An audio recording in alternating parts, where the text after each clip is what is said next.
Saludos amigos, saludos, gracias por estar de nuevo con nosotros en su programa Tiempo Medido.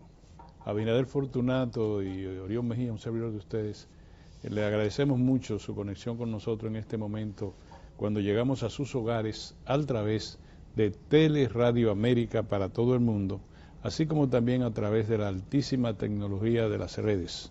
Estamos en todas las plataformas digitales y también tenemos nuestro propio canal de YouTube donde estos programas ustedes lo ven de manera diferida, lo pueden compartir con sus amigos y amigas.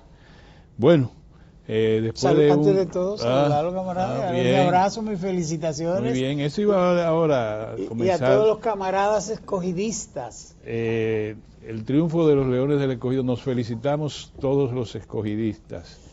Y la capital se felicita también. Sí, incluyendo la nueva camada que encabeza mi nieta, que pudo salir de la dictadura de los liceístas familiares, que son mayoría. Y ella me confesó, me dijo, yo soy escogidista, Orión, es mi nieta, Aria Daniela, que es escogidista, y a ella le dedicamos este triunfo de los Leones del Escogido, un triunfo con un buen juego. Los romanenses jugaron muy bien, el juego fue 1-0, terminó de manera espectacular, con el batazo que tomó Sócrates Castillo, ya lo último de los predios del jardín derecho, y eso decretó el triunfo. ¡Qué bien! Felicidades a los Leones del Escogido, a su cuerpo técnico, a los directivos, porque ahora somos bicampeones, para que conste en el expediente. Muy bien. Y tú decías que tú no ves mucha bulla, es que la gente decente no hace mucha bulla. Bueno, los liceístas van a ir, no, yo no he dicho nada, digo, sí, se va, pero acuérdate que los escogidos también trabajan. La verdad que mi hija Camila me llamó, me dijo esta mañana, papi, pero venga, pero el escogido ganó, pero yo no sentí la bulla aquí. Tú no escuchaste toda el Naco, tú no escuchaste a Piantini, donde estaba, eso fue lo último ayer. Bueno, esta madrugada fue que se acostaron. Yo estaba en mi casa y lamenté mucho no haber salido, pero porque no hubiera puesto una batea atrás. Como se celebra en Capotillo y en Lumina. No se pudo. Mira, de todas maneras, Orión, fue un buen campeonato. Lo único que yo le voy a decir a la Liga Dominicana de Béisbol, a la Lidón, que trate siempre de guardar la forma con cosas que ocurrieron al final del campeonato y que crearon algunas irritaciones y algunas preocupaciones, porque entonces esa situación genera cierta desconfianza, algunas preocupaciones desde el punto de vista... Ya tú vienes a meter chisme. No, lo que quiero es que cuidemos porque aquí... ¿Qué se hizo? La Liga dio un ejemplo, Abinader, la Liga actuó bien. Confiscaron un juego porque pusieron... los aguiluchos no se sintieron bien, Orión, y hay que decirlo, y hay que protegerla, proteger la marca de la pelota. Si dicen que son 9 jugadores importados que tú puedes incluir en el roster de un día, sí, y tú tienes 10 y ganas, y el equipo contrario confisca el juego, como se dice en béisbol, y dice a la liga, no, usted tiene que decidir eso, porque jugaron con 9 importados. Cuando buscan, sí jugaron con 9 importados. Entonces, si hubiera perdido y gana las Águilas, pues no dicen nada, pero es así el juego, no comete errores. Sí, es verdad, pero hay que proteger de la mayor transparencia posible para que todos estemos iguales y normales. Y resulta extraño con Liceísta esté defendiendo ahora a los aguiluchos. No, yo lo que hago es que defiendo la liga. Sí. Pero de todas maneras, mis felicitaciones porque mi familia, o sea, por mi papá que era un escogidista, el círculo familiar mayormente es escogidista. Yo le digo a mi familia eso también. Yo acabo de amenazar a mis 2 hijas de retirar cualquier posibilidad de herencia. Si antes de que yo me parta de este mundo, que la vida te dé otro paso. Tienen que pasar al escogido. No es nada, yo soy ahí Donald Trump, no es nada, pero que tengan en cuenta eso. Y para colmo, también infectaron a mis 2 nietos, a Gabriela y a María Gabriela, que son liceístas también. Por suerte, los hijos de de Carol, mi otra hija, mi nieto, los dos son escogidistas. Qué bien. Bueno, siguieron al abuelo. Sí. Felicidades a ellos dos. Bueno, señores, hoy podríamos nosotros reflexionar sobre varios temas que competen a la República Dominicana, pero por tratarse de un largo asueto que incluyó el festejo del natalicio de Juan Pablo Duarte.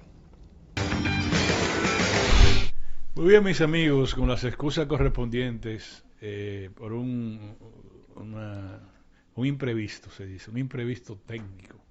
Pero este canal tiene casi 12 estudios. Simplemente nos trasladaron rápidamente a otro lugar, en un operativo técnico muy eficiente del muchacho. Se lo agradecemos mucho. Agradecemos que ustedes se hayan quedado con nosotros en este momento. Estamos desde el PopCat. Oye, ¿cómo es ahora la cosa? PopCat. Que es ya un estudio más especializado, pero hemos trabajado aquí trabajamos con Kirsis, de padre a hija. Ahora estamos en otro podcast que está en la segunda planta de las instalaciones de este canal. Hay un teatro para aquí también como estudio para programas que lleven gente en demasía. Es decir, Teleradio América es un canal de verdad. Me acuerdo aquella expresión de uno argentino, la pareja de argentinos que vinieron aquí, que eran Anita Ontivero y Horacio Lamadrid. No, esos se quedaron aquí como dominicanos, pero habían otros. Había uno que decía que aquí lo que había eran canaletas. Me acuerdo, murió. Era otra pareja de argentinos que no eran ellos. ¿Te recuerdas de Caparrós? Sí, entonces, bueno, pues no, aquí hay un canal de verdad, con todo y el imprevisto que tuvimos en este momento. Muchas gracias. Bueno, yo le decía cuando pasó lo que pasó, que tenemos tuvimos un largo, no era un solo día de fiesta, pero como que había una cosa, eran dos, el 21, pero el 21 se acercó demasiado al 26, y la gente, el dominicano muy fiestero, se fueron todo el mundo, o sea, una parte importante de la ciudadanía, hacia el festejo o el descanso. Pero lo que te decía es que a mí me llamó mucho la atención positivamente que esta vez en la prensa, Abinader, y en la academia y en los liceos, se habló de otro Duarte, del Duarte que nosotros hemos querido imponer, que no ha sido posible, que no ha sido posible plenamente, pero que ya hay un Duarte nuevo en la vida de la juventud dominicana. Y acuérdate del Duarte tísico que nos presentaban, viejo, acabado, que murió, que si yo en una selva, que no nadie le sabía de él, que hasta comentaristas se referían en términos despectivos. Pues resulta que Duarte fue el más activo, primero es el fundador, el que concibió a los 25 años, concibió la República y que fundó el partido. La gente tiene que relacionar la cosa con el ¿cómo le llaman? Con la realidad económica de un entorno. Éramos 200.000 dominicanos, más o menos, dominicanos o del Santo Domingo español. La mayoría descalzo. La gente no tenía zapatos, no había creer, descalzo. Una vida muy precaria. Era una vida muy precaria, un pequeño comercio, entre los cuales estaba el comercio de la familia de Duarte. Y en eso, que un dominicano, llamémosle dominicano, no estaba todavía la República Dominicana, coincidiera no solo la separación del yugo haitiano, porque eso tiene un concepto histórico, no había razón para estar juntos porque la nomenclatura no se daba desde el punto de vista histórico, pero no solamente pensó eso, sino pensó en la fundación de una república a los niveles más altos y fundó un partido político no conocido estructuralmente con esa magnitud y esa modernidad en América Latina completo. Ni lo conoció Bolívar, ni lo conoció San Martín, ni lo conoció O'Higgins, ni lo conoció Martín. Nadie tuvo un instrumento político como fue la Trinitaria. Duarte fue un genio de la táctica y de la estrategia política, número uno. Y número dos, Duarte estuvo en todas. Duarte no estuvo el 27 de febrero cuando se proclamó, en el momento que se proclamó la independencia, pero Duarte estuvo desde 1838 hasta pocos años antes, porque fue el más perseguido de los trinitarios, para matarlo, por los haitianos y por gente de la Junta Central Gubernativa posteriormente. Desgraciadamente. Duarte estuvo ahí, y Duarte estuvo para la restauración. Duarte vino y se puso a la orden del movimiento restaurador en ese momento, y lo enviaron de nuevo afuera, vete a buscarnos ayuda por ahí. La idea era extrañarlo del país. De ahí fue que Duarte realmente se sintió frustración con respecto a mansos y cimarrones. Pero hay dos cosas. Lo otro es que se destacó mucho en esta semana pasada, el hecho de que Duarte devolviera 800 y tantos pesos de los 1.000 que le entregaron con su condición, que pocos jóvenes lo sabían, de general del ejército, Sí, general del que fue a combatir a Baní, a Sabanabuey de Baní, y que tuvo discrepancia con Santana. Y cuando retornó de su puño y letra, es la primera, cada cosa, 20 centavos para esto, 30 centavos, que yo cuánto, un peso con 20 centavos para esto, y sobraron esto, tenga la Junta Central Gubernativa. De manera que Duarte es el instrumento que podemos utilizar ahora para que el país completo, incluyendo su propio gobierno, tengan un motivo ético para combatir la corrupción. Duarte es firmeza, Duarte no es vacilación, Duarte es teoría y práctica. Entonces, eso a mí me llamó poderosamente la atención, de que así fue que se debatió el tema de Duarte la semana pasada. Y realmente es importantísimo ese señalamiento que tú haces, Orión, porque nosotros necesitamos con urgencia una recomposición de nuestro liderazgo, de nuestro fundamento como nación. Es que hay muchas amenazas desde el punto de vista, no solo desde el punto de vista de la territorialidad, y con la ausencia de criterio, y con la ausencia de filosofía, y con la ausencia de reverencia, nosotros perdemos el territorio. O sea, si nosotros, y eso que tú dices tiene tanta relevancia y tanta importancia, porque la escuela es un eje transversal para nosotros poder horizontalizar las ideas de Duarte, los principios de Duarte. Y creo que hay una buena promoción, y desde aquí nosotros felicitamos al Instituto Duartiano y a las demás instituciones, a la Comisión de Efemérides Patria con Juan Pablo Uribe. Se ha estado haciendo un trabajo formidable en las escuelas, los maestros tienen una gran responsabilidad, el que los niños desde abajo idealicen y pongan en práctica las preocupaciones, los ideales de Duarte por la preservación de nuestros fundamentos. Si nosotros no le damos contenido ni le damos cuerpo a esas ideas duartianas, entonces nosotros como país, nosotros colapsamos. Así es. Bueno, como dicen los abogados, a reserva de volver sobre el tema en otro programa, siempre que sea para defender a Duarte, la dominicanidad. Un aspecto también que yo quisiera llamar la atención de ustedes, y ahora que nos volvemos medio teórico en este momento, y hay tanta información que están pendientes de nosotros reflexionar. 1.600.000 dominicanos participaron de la agonía que sufrió Estados Unidos con el temporal invernal que azotó a la mayor parte del territorio estadounidense, desde el oeste al este y desde el sur al norte. Las nevadas fueron terribles. 37 muertos se contaban esta mañana y creciendo. Para hoy está también... Y hay una tormenta que está ahí, como que está esperando ahí. Y hay 1.600.000 dominicanos de los 2.400.000, porque el 41% de la inmigración dominicana a los Estados Unidos vive en Nueva York. El 18% vive en New Jersey. El 11% vive en Nueva Inglaterra. No mencionamos los que viven en Boston, Nueva Inglaterra, que tiene toda la... Sí. Boston como su principal ciudad. Los que viven en Miami, sino los que estaban en el corazón de la tormenta, que eran eso. Y uno dice, bueno, alguien se ha puesto a reflexionar, ¿por qué nosotros tenemos 1.600.000 dominicanos que en un momento determinado puedan padecer situaciones que pongan en peligro su vida en un país extraño? ¿Cómo se fueron? ¿Por qué se fueron? ¿Por qué 2.400.000 dominicanos viven en los Estados Unidos de manera legal casi 3 millones, incluyendo los indocumentados y los que están en condiciones de arreglar sus papeles y eso y demás. ¿Por qué?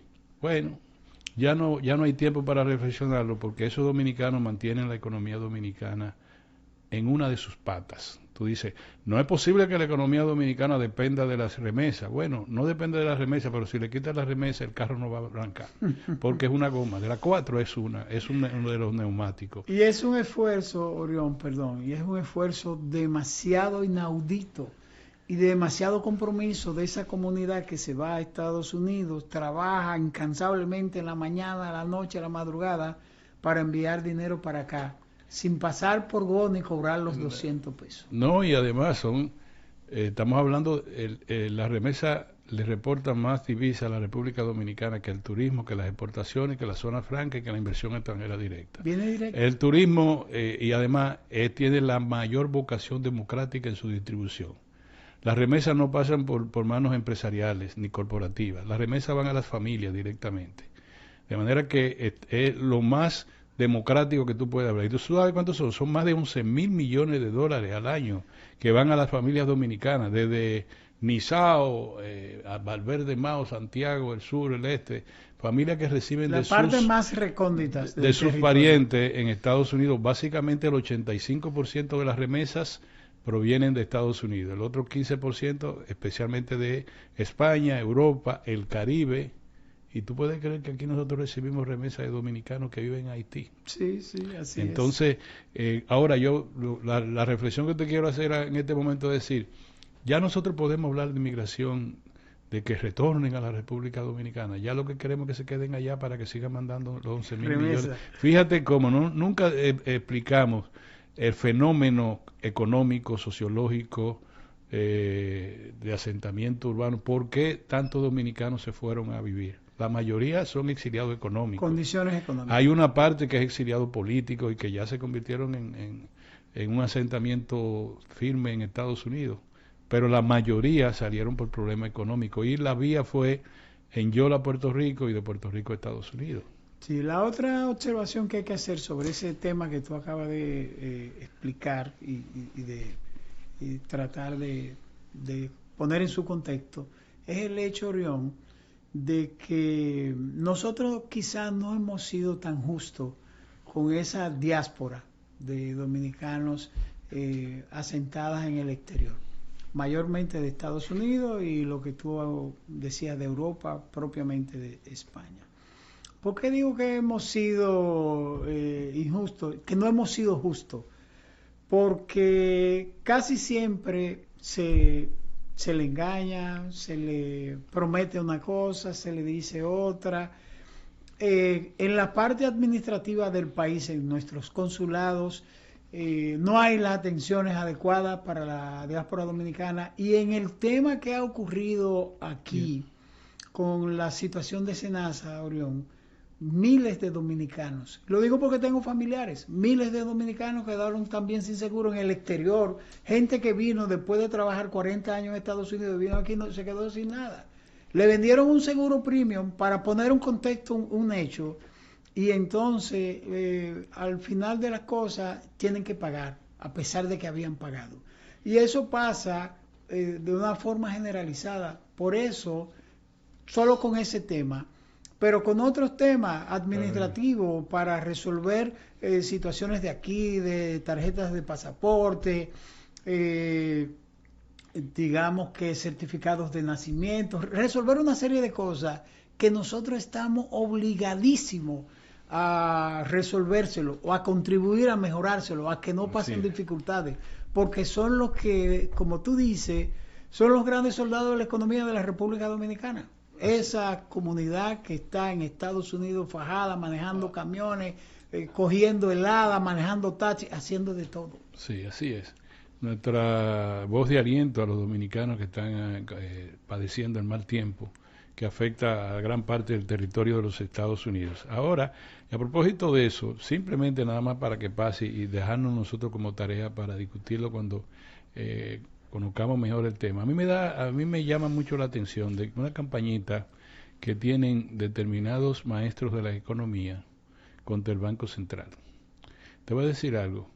no es porque no se pueda criticar al Banco Central, de hecho, hay razones sabrán, pero por el lado que lo están haciendo, a mí me da mucho miedo, que es por el lado de decir que el Banco Central no debería estar tutelando el crecimiento de la economía. ¿Y quién lo va a tutelar entonces?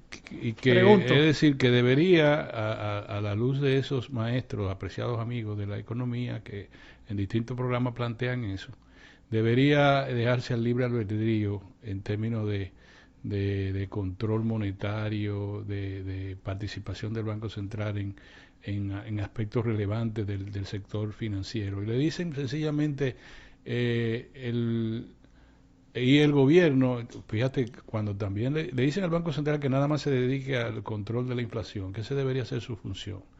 Lo otro, que lo dejen a la selva capitalista, número uno. Y número dos, al gobierno le dice, el gobierno, este es el único país del mundo que tiene tanto subsidio a los sectores vulnerables. Aquí hay bono gas, que hay qué sé yo cuánto, aquí hay esto. Eso es un desorden, eso no es posible. Pero nunca mencionaron los subsidios y las exoneraciones que se otorgan a los sectores dirigentes del empresariado y de la economía. Es decir, eso no.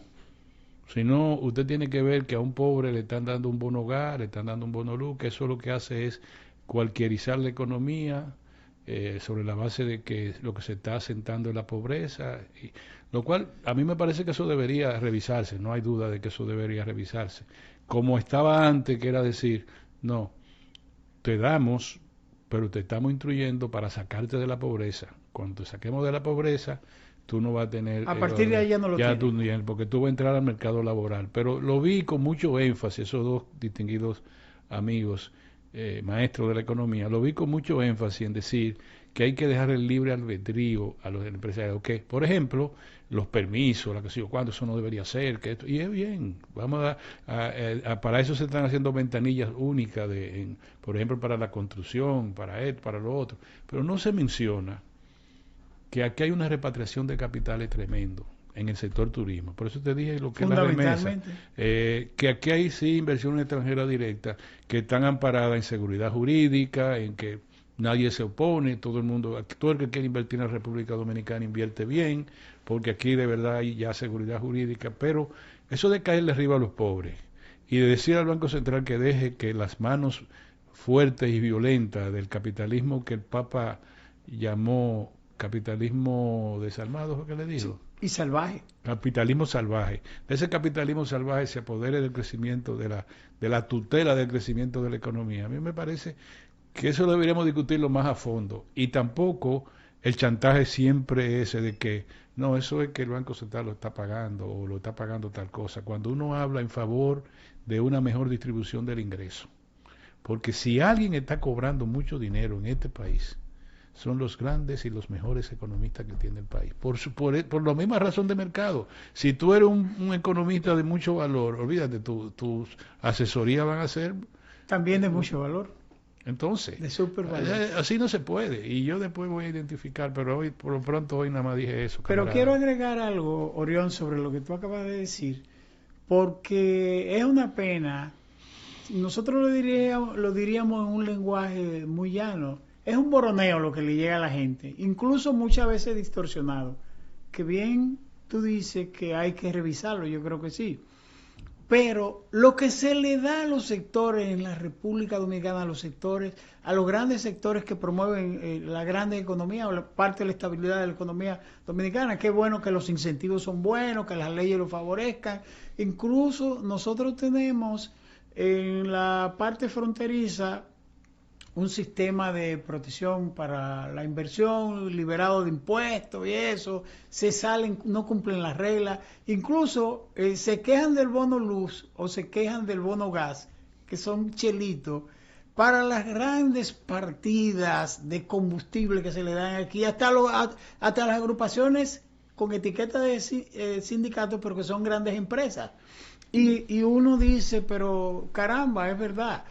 Nosotros no queremos que hagamos nidos de pobreza generando ayudas, donaciones y que pero el Estado tiene que proteger a los más desvalidos en un país donde no hay una estabilidad empresarial, donde el desempleo sigue siendo muy alto y las grandes riquezas que han generado estos grupos económicos al lado o en la proximidad o bajo la protección del propio Estado, que le ha construido de todo y le ha hecho un escenario favorable. Yo no quiero que se lo quiten todo, pero muchos de esos economistas también, Orión, han dicho, no, pero espérense, a zona franca y a turismo hay que revisarle lo que les regalan, lo que el Estado le da. Yo no creo, lo han dicho en sus oportunidades. Sí. De manera que yo creo que sería sensato mirar eso, porque nosotros no podemos pegar al paredón a los grupos sociales que tienen tantas limitaciones en la República Dominicana, y nosotros debemos de evitar siempre una marejada. Porque las marejadas provocan tsunamis y los tsunamis se lo llevan todo sí, con el tiempo. Dicho en otras palabras, esas filosofías neoliberal, con no todo. crea que le está haciendo bien a América Latina, sino miren cuál ha sido los beneficios que ha tenido Ecuador, cuál beneficio ha tenido Argentina, qué beneficio obtendrá Chile ahora, también con un concepto neoliberal. Veremos a ver. Pero Colombia, siendo un país muy rico, es un país de los más desigual también. Sí, que le vengan a uno con ese capitalismo salvaje, esa filosofía capitalista salvaje. No quiere decir de no aupar, de no promover el auge del capital privado, eso siempre será bueno. Pero cuando te dicen, no, déjenos a nosotros todas las reglas relacionadas con el crecimiento de la economía, crecimiento no es desarrollo. No. Entonces, no, donde va el sector privado no puede estar el Estado, no, porque esto, es decir, eso empequeñecer al Estado no ha resultado bueno, ni que lo digan los Chicago Boys, no ha resultado bueno. Bueno, los Chicago Boys, tú sabes la crisis que crearon en toda Sudamérica también. Sí, claro. Mira, a propósito, yo quiero llamar la atención de la ministra de Interior y Policía.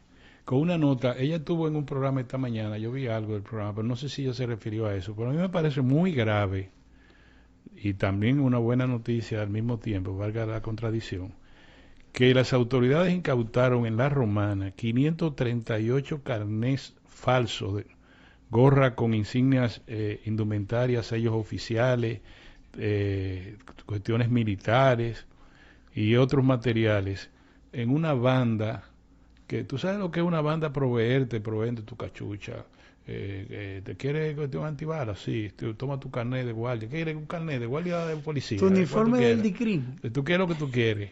Y estamos hablando que si incautaron 538 carnets falsos, ya tú sabes cuántos se habrán distribuido. Es decir, es una banda había organizada, un gran mercado de decir, mira, yo soy militar, pues mira, yo tengo mi carnet de policía aquí. Y ya ustedes saben lo que eso significa en las noches, en las madrugadas, en la prima tarde, para la juventud, para la gente que los atracos, los motoristas. Nosotros somos policías, párate ahí, y hacen atracos. Y yo quisiera ver que eso, a mí me parece una cuestión muy grave, como también me complace mucho que la Procuraduría General de la República esté tratando frontalmente el tema de la trata de blanca o trata de personas. Yo quisiera simplemente explicarle a la gente que se trata de contrabando de personas, de esclavitud sexual, congregar a mujeres para ser explotadas sexualmente y hasta esclavitud laboral, traer mano de obra haitiana a precio vil, venderlo, porque los venden a contratistas, a patronos de baja reputación, para tenerlo en el campo fundamentalmente, hasta en la construcción. ¿Sabes cómo era que se hacían allá en Bávaro?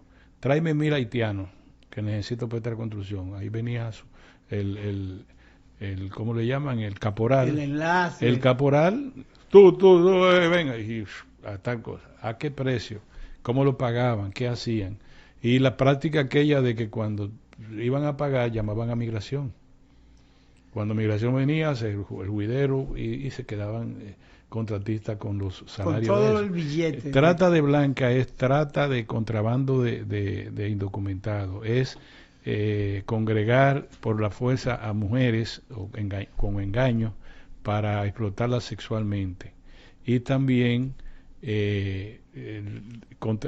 trata de blanca en todo el sentido, para yo no decir más nada. Me parece, dice que la Procuraduría ya habilitó una oficina física en el ensanche Naco y tiene de que un escudo tecnológico contra la trata y tráfico ilegal de personas. Veremos a ver cómo la magistrada Jenny Berenice puede llevar campear este temporal de inseguridad ciudadana, que eso representa inseguridad ciudadana, y ojalá que también reciba el respaldo del Ministerio de Interior y de la Policía Nacional. Bueno, realmente nosotros hemos entrado en una situación de la delincuencia en el país como en barrena, o sea, seguimos y ojalá que la gente asuma su compromiso, Orión, porque el tema del país es el tema del compromiso de sus autoridades. Nosotros hemos dicho en varias oportunidades aquí que uno de los grandes temas, de las grandes preocupaciones que uno tiene es que nosotros tenemos una crisis de autoridad en la República Dominicana, en donde las autoridades han abandonado sus responsabilidades y en donde la sociedad por diferentes partes también la ha abandonado. Y yo te decía, cuando tú vienes en una avenida como la Bolívar y tú encuentras un taxi drive, un taxi de los pequeñitos o cualquiera, o un motorista en vía contraria, y tú ves que pasa un vehículo militar y un vehículo policial transitando de manera normal, y tú no le llamas la atención a ese que viene en un carro, en un taxi para robarse 2 esquinas o 3 esquinas, entonces hay una crisis de autoridad, porque también la gente y una crisis de compromiso. El militar, el policía, la autoridad, ni siquiera le importa lo que está pasando. Sí. Y la otra parte es la peor, porque es la del ciudadano que lo hace, y si tú le llamas la atención, o te saca un bate, o te saca un cuchillo, o te saca un machete. Y entonces yo creo que nosotros tenemos la gran responsabilidad de ponerle un muro y enfrentar eso con toda la decisión y la determinación. Dice Aníbal de Castro que la República Dominicana está sentada sobre oro, literalmente, que nosotros todos estamos sentados sobre una mina de oro y que no nos interesa explotarla, sino que vivir en la miseria, porque no hemos tenido la audacia de poder explorar y explotar el oro, que ya está por encima de los $5,000 la onza Troy. 5.300, 5.130. 5.000 más, sí. Y eso es impensable, eso era impensable, pero eso también te dice la incertidumbre que hay en el mundo a nivel global, a nivel monetario, a nivel económico, donde el oro se ha convertido en el refugio de los grandes capitales, en toda parte del mundo con lo que está pasando. Entonces, yo estoy un poco de acuerdo en que nosotros deberíamos llegar a un consenso. Tiene que ser un consenso político primero, antes que económico.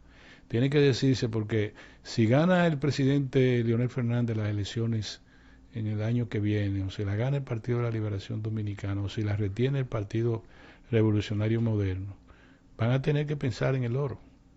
Van a tener que pensar, ¿por qué? Porque son los elementos de la economía dominicana más próximo a afrontar las vicisitudes que podemos tener.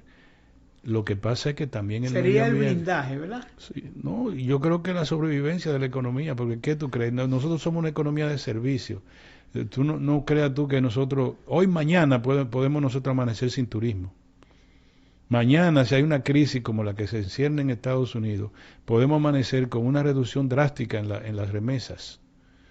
Mañana no podemos tener, quizá por un problema grave, incluso en la República Dominicana, los niveles de inversión extranjera que hemos tenido en los últimos años.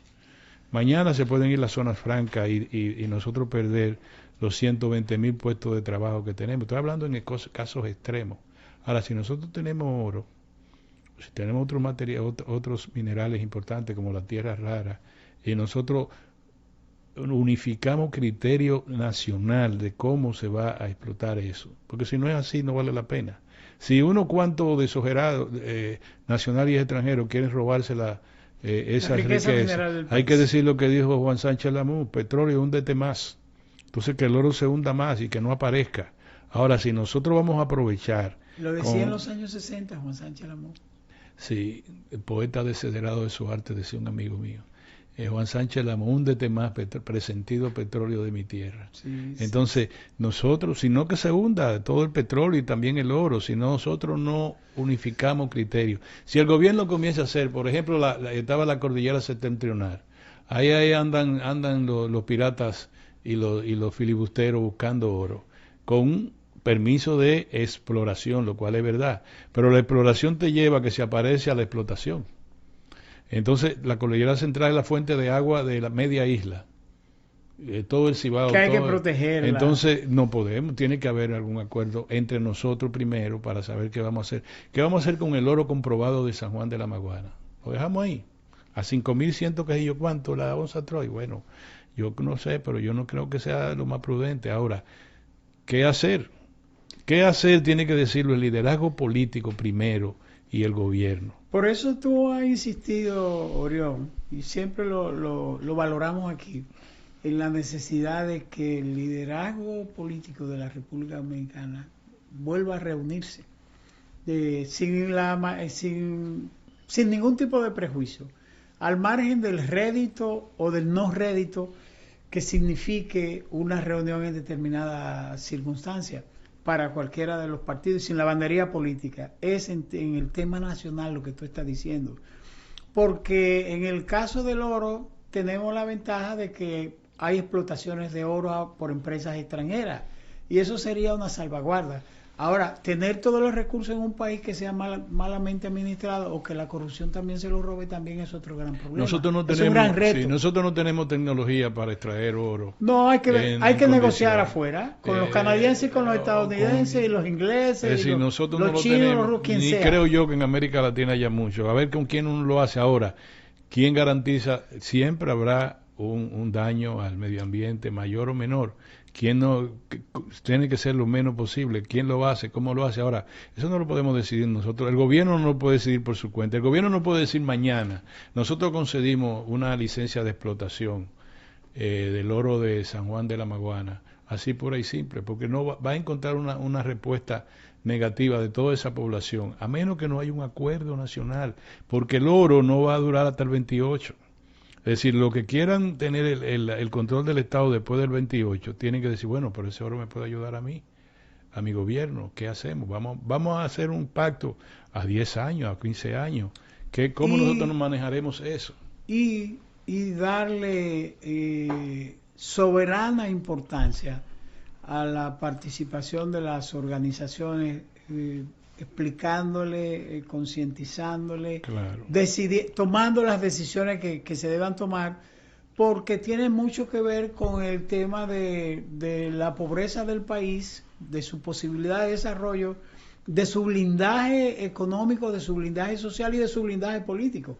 Entonces, yo creo que realmente es importante repensarlo con las propias organizaciones científicas de la República Dominicana, con las universidades, para que realmente haya una toma de conciencia del momento en que se encuentra el país. Porque si nosotros no tenemos, Orión, un desarrollo empresarial, industrial fuerte, importante, tenemos que tener como blindaje eso que tú decías. O sea, tenemos riqueza metalera, tenemos en el subsuelo, tenemos petróleo, tenemos esto, tenemos tierras raras, aunque la tierra rara ya Marco Rubio dijo que eran de Estados Unidos. Pero hay que negociar porque Venezuela, después de la apertura, después de lo que ha pasado con todo, ahora Venezuela está negociando con Estados Unidos como debería ser. Quizá debió haberlo hecho antes. Marco Rubio dijo hoy que Estados Unidos usará de nuevo la fuerza. Sí. Si la señora Daisy lo sigue provocando. Que usará la fuerza. Pero fíjense, señores, esto queda ya, como tenemos 2 minutos nada más.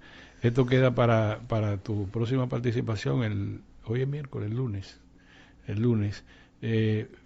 Quizá uno pueda ahora decir, la solución a la crisis que ha creado el presidente Donald Trump solo está en los propios Estados Unidos. Sí, porque tiene una crisis interna muy difícil. Fíjate, ¿no? El pueblo de los Estados Unidos es un pueblo también muy razonable, si no fueran la primera potencia del mundo. El pueblo de los Estados Unidos ha sido ejemplo en muchos aspectos.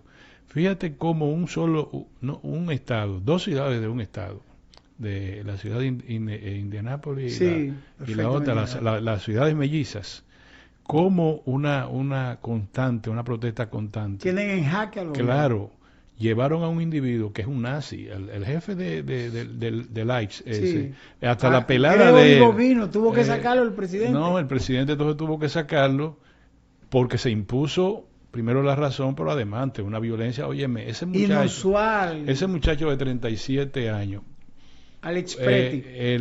Él era enfermero en caso grave de esto que se dan. Intensivista. Intensivista. De un hospital de veteranos. De un hospital de veteranos. Él mismo, la parte filosófica, porque ahí es para morirse que van a ese hospital. Él está en las áreas donde se mueren frecuentemente. Las áreas críticas. Las áreas críticas. Ese era un humanista.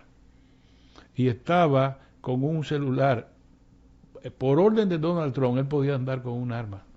Por orden de Donald Trump y de la Asociación del Rifle. Es decir, que siempre han defendido la propagación del arma, pero él no utilizó nunca eso. Nunca. Eso, la confusión que vino fue porque uno de los gritó, ¡tiene un arma! Y los otros una vez le marcharon, 2 le dispararon, pero... Como 10 ráfagas. Lo acribillaron. Y la otra muchacha, todos hemos visto los vídeos, que es otra cosa. Gracias a la tecnología, no se impone el criterio criminal de las agencias que masacran a la población, porque lo que se vio tanto en la señora, madre de 3 hijos, amante de la respetuosa de los latinos, la mataron. El tipo le tiró varias veces a matar. Sabiendo que era una mujer que baja incluso el vidrio. Sin su vida estar en peligro. No estaba en peligro su vida. No era que ella lo iba a arrasar a él y él desde el suelo tiró. No. Es que la asesinó. Entonces vemos ahora cómo el presidente Trump tiene que bajar la guardia. Cuando fue a Davos, tuvo que hacer lo mismo. El mundo, y de eso vamos a hablar el lunes. Cerciórate bien para que tú sepas cómo Europa, y ya nos vamos, cómo Europa y cómo el mundo globalmente está buscando su propio destino. Fíjate el acuerdo comercial de Europa con la India. Fíjate la reunión, el Mercosur. Con el Mercosur, que está en poder del área, ahora está en discusión en el área jurídica de la zona euro. Y fíjate la reunión que hay en Panamá de 7 naciones, que le llaman el pequeño Davos de América Latina. Fíjate cómo el mundo está reaccionando. Y tú te vas a dar cuenta que no... Que mire bien el gobierno dominicano lo que está pasando. Sí, nos vemos, camarada. Gracias, señores. Total, miren, aquí nos vemos hasta muy bonito tú y yo en este estudio. Muchas gracias a los muchachos que trabajaron la emergencia de manera rápida y eficiente. Yo retorno mañana con el programa Raja Tabla, con Dios por delante, y el amigo destacado periodista, ciudadano de la República, estará con nosotros. Estará con nosotros este muchacho. ¿Cuándo que tú vienes? El próximo lunes. Abinader Fortunato estará con nosotros el próximo lunes. Nos vemos, señores.